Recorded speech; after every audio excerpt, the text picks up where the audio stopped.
Hi, welcome back to channel TrainStation2. Alright, we got the first in this steampunk event, first competition. Really happy with this.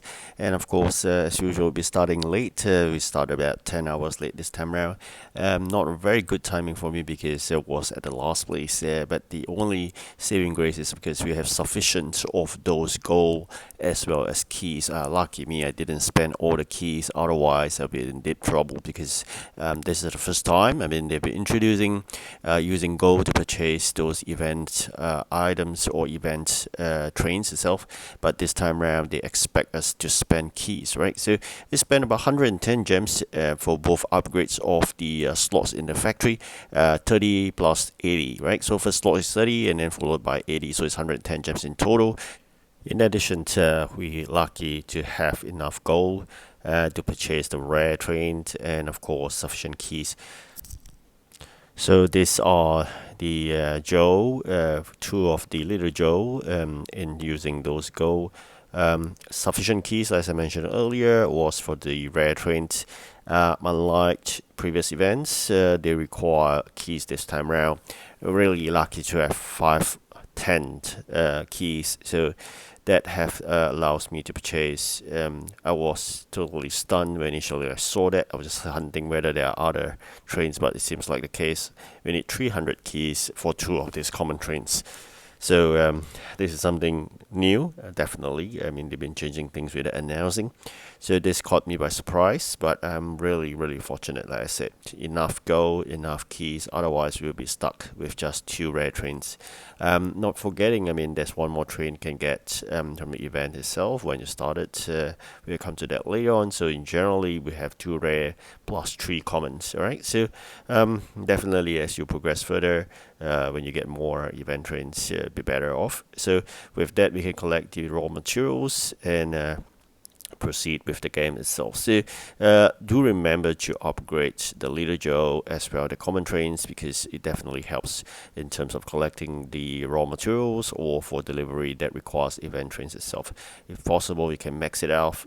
That's what I'm trying to do now, but I've definitely insufficient gold, running out of gold already. That's really fast. But that's the end of the day, there's a saving grace, which is the innovation center. You put in the rare and the common engines overhaul. That allows us to basically boost up the capacity of the event rare and common. Of course, it does helps for your normal common and rare as well. Alright, so having strong competitors is always very scary.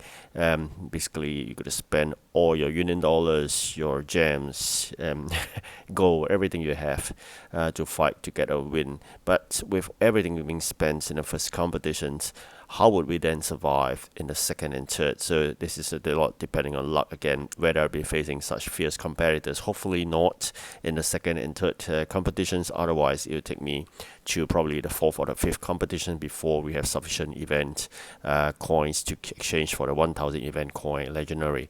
The other one they're thinking about is to save enough event keys to exchange for the next event keys legendary. So this is something to toy about. Epic, I think it takes about 2500 event keys, whereas the legendary costs 4000. So this is something you really have to reconsider, because the fact that sometimes you are being spoiled by the fact that you do not have sufficient event keys, and this is what I'm talking about earlier, the free train. Alright, so you can get in the event pass, the free one. I'm not going to pay to win.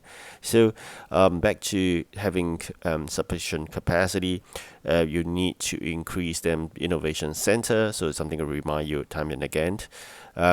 In terms of having 3 common and 2 rare, having that boost in the common and rare trains does really help. I mean, there's no other choice. We don't have 3 slots to upgrade the innovation center for. Otherwise, I will use up union dollars for the legendary as well, because legendary actually brings those no specific engine type kind of jobs really well.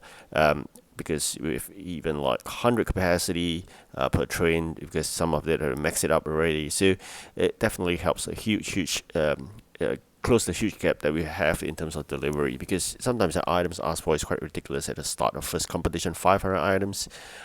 If you don't have the 100 capacity trains, it's going to take a long while for sure. So do remember to collect gold as and when possible, because you really need those golds to upgrade the event trains. And of course, if you could save up those event keys right now, don't exchange it. Like earlier mentioned, 4000, 2005. Basically, Pixel was screwed it up to the fact that they ask you for jobs that require epic trains and you don't have it because you have 2 legendaries. We thought it's really powerful. Then you could keep on trying to get legendary jobs, but they keep on giving you epic jobs. So this is the whole ball game that Pixel is trying to do to force you to pay. So if you don't fall into that dilemma of paying or not, just forget about it. Just play as free to play. So the other way to think about it is really then whether we want to exchange the 4000 legendary event keys, then use it on a 2005 epic event keys train instead. So with that, you have saved up to another 1500, and whether you're going to save up that amount eventually to claim the final, and the final, which is the last competition end of it, then collect the legendaries, all up to you. There is a chance you may miss that legendary by a bit, and then you will not get that legendary. But does it bother you? If it doesn't, probably that would be sometimes better off, because you have a gold or legendary train and you have an epic train, so you can do both jobs. But again, that would means that every time you deliver, it's just one train, and eventually you do feel pressured again, because the quantities being delivered is tiny, and you need 2 to 3 hours to complete one of those jobs, which if you have 2 legendaries, you probably need an hour to do. So it's plus and minus in a way. So sometimes you think about it, if you have 2 legendaries, you can complete the job in an hour, hoping you get another one, and you do it in another hour, and it give you what, 65 EP or so. But vis-a-vis, if you have an epic train and a legendary train, and they give you an epic job, and you're stuck because the capacity is really tiny for a start, and then you take a couple of hours to do it, plus and minus, eventually even you complete it, you are still losing out. So there is always this dilemma of whether do you choose legendary or the epic. So it's really a choice and about luck as well. So always use your factory, always said, because of the warehouse problem, use your non-event factory of additional warehouse. You can see my factory is always filled to the brim, output tray as well as the input tray. So once you fill up the output tray, whatever you put in the input tray will basically be your conversion back to raw materials if you cancel that order. Always using the illustration of chairs, we get back timber and nails, right? So in this time around, I hope you have saved up lots of tables, because a lot of sawmills are being required. So in the previous video introduction of this event, I did mention copper and saw blades. So these are the very high demand items that you could prepare tons and tons of it. I hope you have been continuously producing copper and saw blades, because they are really in high demand. And of course, not forgetting the fact that you need to collect that 15 minutes raw materials is taking a long time. Sometimes you really set aside time to do so, and at the same time, those event trains are supposed to do a particular delivery, so you will be jeopardizing if you send out your trains without collecting raw materials, and then eventually when you need to collect it and see the manufacturing, everything will cost lots of time. So this is something to plan out with. As we move further into the event, if you have collected more event trains, probably you can split it out between some to do collection of raw materials and some for dispatch. But again, that would mean that you continuously got to play the game rather than every hour just lock in a couple of minutes. So it's about time management likewise, because we don't have all the time in the world to play this game.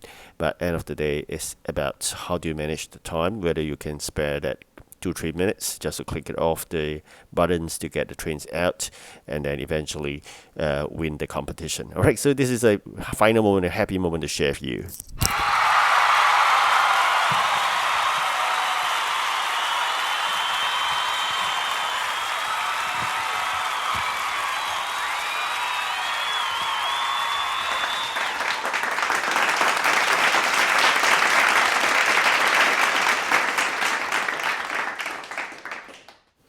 Alright, thank you so much for watching. Do like and subscribe. Have a good rest before the second competition, but make sure you do those EP head start. Thank you again. Goodbye.